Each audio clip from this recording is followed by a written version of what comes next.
Welcome into a breaking edition of the Going Deep podcast. I'm Kevin Massare here with Kevin Siracuse to break down a Bills trade, the Bills trade for Amari Cooper by trading a third-round draft choice and a seventh-round draft choice next season, 2026, as for Amari Cooper and a sixth-round pick back.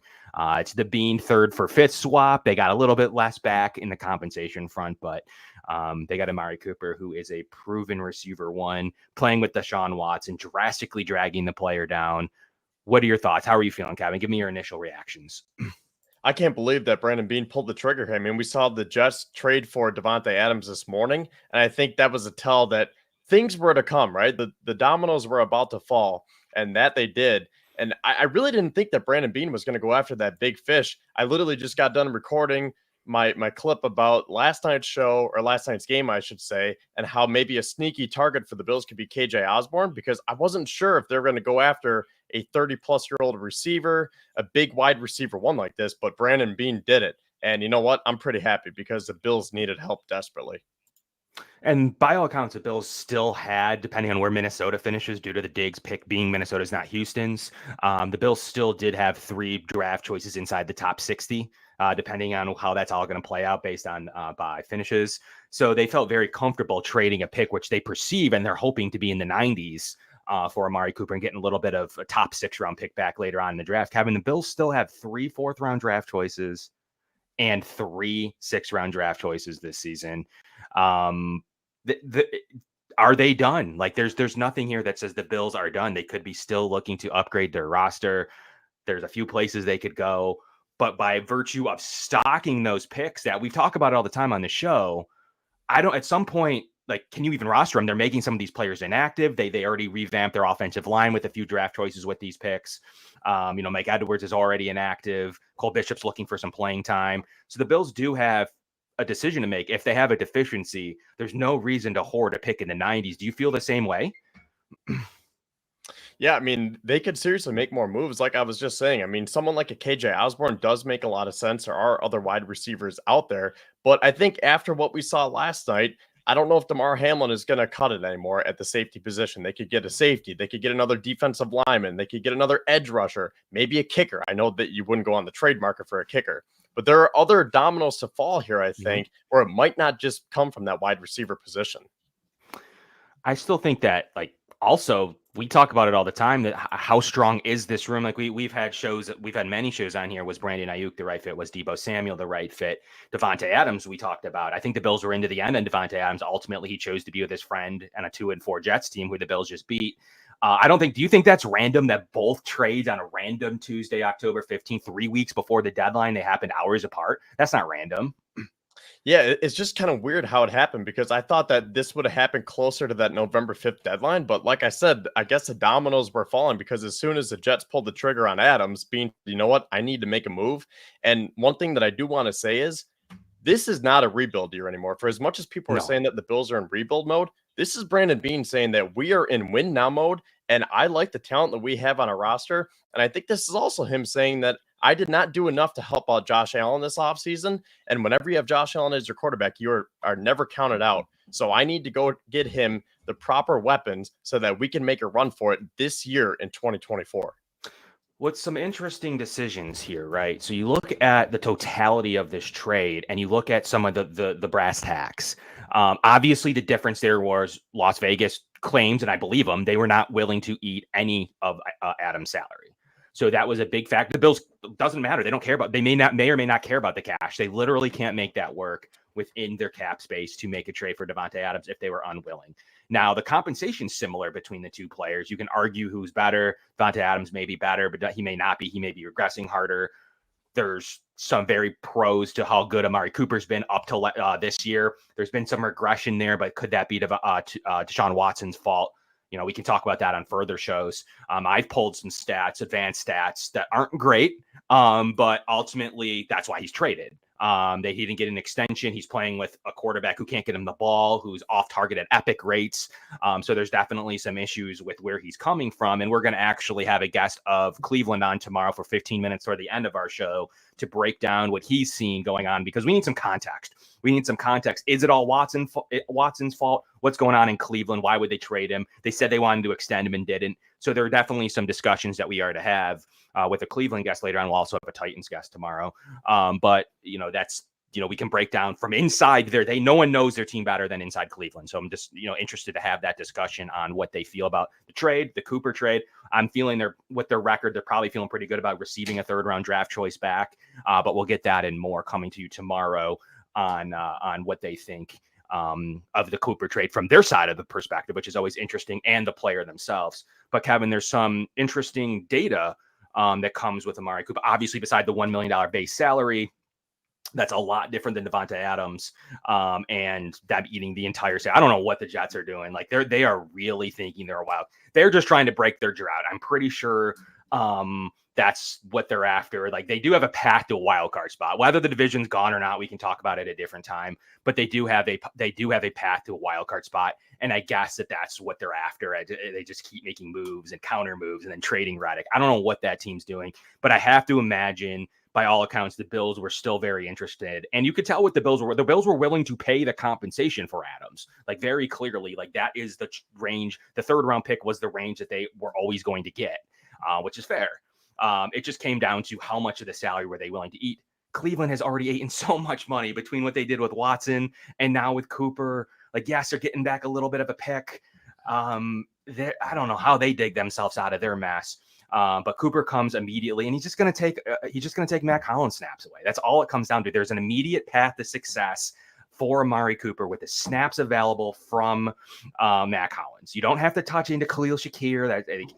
Cooper can play inside and outside. You don't have to eat into Keon Coleman's snaps. Ultimately, Matt Collins is going to take a big dip, and Curtis Samuel, I just don't know what they do with him at this stage. He's going to be nothing more than what they used Deontay Hardy for. But if you look at his statistics, you got someone, you like box scores. You got somebody with 10,000 career receiving yards and 62 touchdowns. Ultimately, the Bills waited and stayed patient, only had to trade a 3rd round pick. They basically traded Diggs for Cooper, more or less. They ate some dead cap, but then got Cooper for free. Salary cap wise, they got Cooper for free. So that's kind of a base, and then went from a 3rd round pick to a 2nd round pick. So ultimately, they swapped the two players. They're the same age. They had similar production, honestly. The difference is Diggs has gotten to play with Josh Allen. And Cooper hasn't yet. So do you see this as a rent? That's what I want to ask you. Do you see this as a rental? Because the Bills will get a compensation pick if Cooper walks. He's going to get a contract. Or do you think that it's a test that the Bills could really continue to have him like Rasul Douglas? Or is the goal to keep him? Or is it really just a 11-week trade? I really think this is a trade to say we need to win now, and we need to make sure that Josh has enough talent around him, and then we'll assess the rest of it after the season, right? So if it goes really well, you say, oh, this worked out really well. Maybe we can sign him to a new deal. You mentioned Rasul Douglas. So that's why I did not want to partake in that Devontae Adams. If the Jets are taking on that full contract, no way am I going to pay he's going to be 32 years old in December. I'm not paying him $36 million a year. So that's why I think Cooper is younger. He's cheaper. You get through the 2024 season, you see what you have, and then come 2025, you say, okay, let's take a look at what we have on our roster and how we want to properly build moving forward. Now, I do want to say about Cooper, he has 53 targets this year, only 24 receptions, 250 yards, and 2 touchdowns. But again, when you look at the quarterback play, you go from Deshaun Watson to Josh Allen. I think all those numbers are going to go up. And the best part about this is we don't have to see Matt Collins lining up as a starting boundary receiver anymore. I think Matt Collins is a very nice wide receiver 4 or 5, but you can't ask him to be a starting wide receiver. Interesting on the receiver. Are they going to cut MVS? What's the counter move? Is it just going to cut Will Clapp and keep 6? What are the Bills doing at their just a simple roster move? What are you thinking? What are the Bills going to do they need to open up a roster spot? So what happens here? Well, I still like Marquez Valdes-Scantling because I think he provides that vertical deep threat. He can be that field stretcher. I just don't think that Brady has used him correctly. And that's going to be the challenge here. Can you use Amari Cooper correctly? Because I don't know if he necessarily fits into this everybody eats mentality. You're definitely going to have to shift your philosophy a little bit, but it's Amari Cooper. You're going to make it work, right? You don't have to say the same about MVS. You could easily just cut him and say, sorry, dude, we got Amari Cooper now.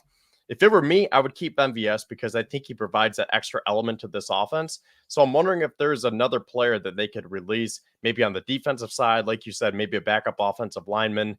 We'll see. But I think I want to leave the receiving room as it is because, to be honest, I never liked rolling with five. Whether they were five really good ones or five really bad ones, I like to have at least six active. But the Bills have seen it different ways over the last few years.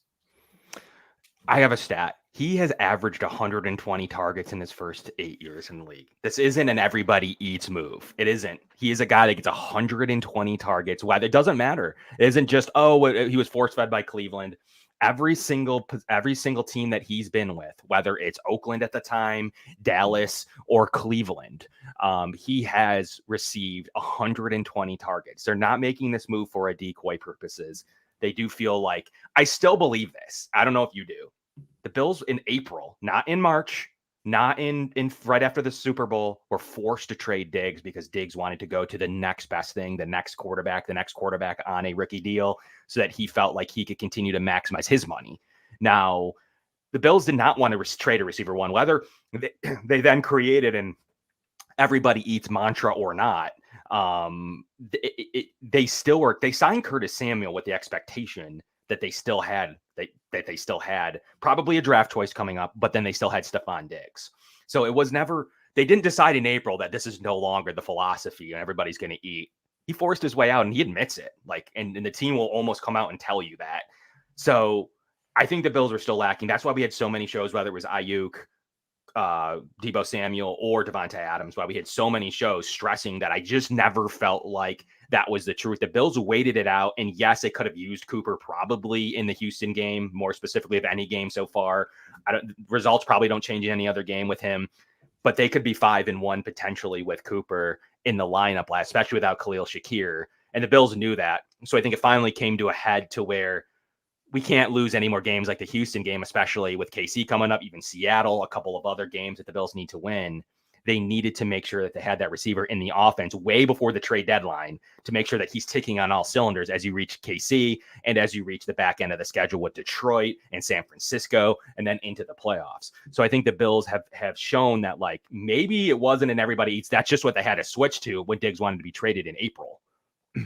Yeah, I agree with that, but I think they still wanted to shift their philosophy, right? Like we've seen McDermott try to put his imprint in on the offense over the years, shuffling through these different coordinators. And what Joe Brady did at the end of the 2023 season, I think that was the Bills saying, hey, we kind of want to shift how we run our offense here. We have this 12 personnel now with 2 tight ends. And then it just so happened that Stephon Diggs was not on board. And they said, okay, well, we're going with this philosophy. If you don't want to be here, we'll trade you away. So you're right. I don't think they wanted to trade him. I think they wanted to make it work with Diggs being part of that new philosophy. But he was like, I'm not doing this. I need my targets. So give me to the next best young quarterback. So I think it's a combination of both. But something else that is very interesting about Amari Cooper, 7 seasons of 1,000 yards or more. I mean, I think he is one of the most underrated receivers that we've had. I mean, I know he's still a big name, right? But I don't know if you would think off the top of your head that he's had 7 1,000 plus yards receiving in his career.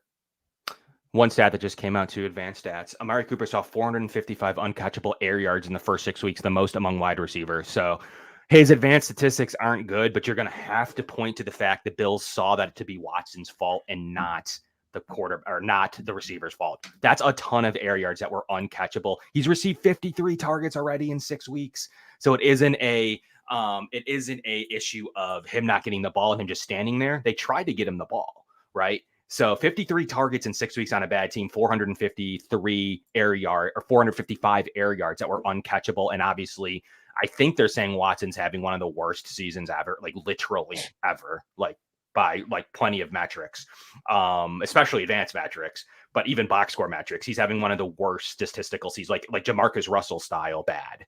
So to the point where there's no idea why he'd still be starting, especially now that the team is trading players and is out of it. I don't know how you play him beyond maybe another week.